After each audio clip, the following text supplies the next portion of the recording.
नमस्कार दोस्तों, देसी बालक यूट्यूब चैनल में आपका हार्दिक स्वागत है।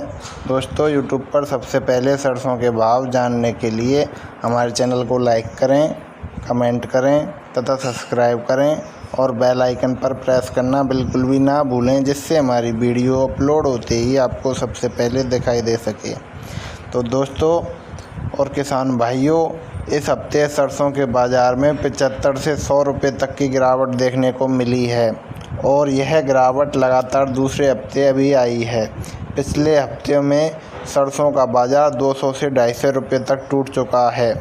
यह गिरावट कुछ दिनों के लिए और है, उसके बाद बाज़ार में फिर से रिकवरी देखने को मिल सकती है। जयपुर मंडी में सरसों का भाव 100 रुपये टूटकर 7,225 तक रह गया है और भरतपुर मंडी में 70 रुपये की गिरावट आई और यह भाव 6,800 पर रह गए हैं। सलौनी प्लांट में सरसों का भाव 50 रुपये की गिरावट के साथ 7,900 पर रह गया है।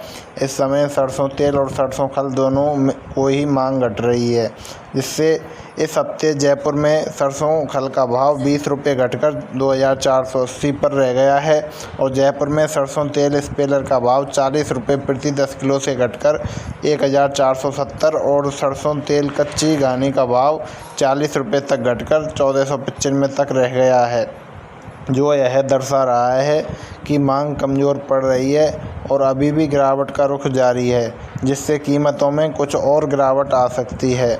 इस गिरावट के पीछे कुछ सरकार का भी हाथ दिखाई दे रहा है।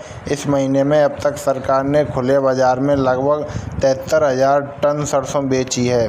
पहले सरकार 6100 से 6150 तक के भाव में सरसों बेच रही थी, लेकिन पिछली कुछ नीलामियों से सरकार ने भाव घटाकर 5900 से 5,950 तक के भाव में बेचना शुरू कर दिया है, जिससे कीमतों में गिरावट जारी है।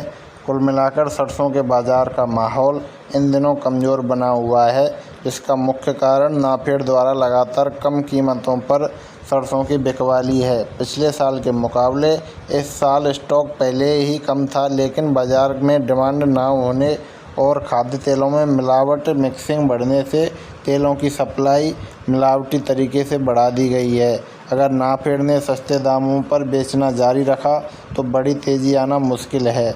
हालांकि दिवाली तक मौजूदा भाव में 100 से 200 रुपये तक की तेज़ी देखने को मिल सकती है। बाकी व्यापार अपने विवेक से ही करें और सरसों के बारे में जानकारी तथा सरसों के भाव पाने के लिए हमसे जुड़े रहें। धन्यवाद। जय जवान, जय किसान।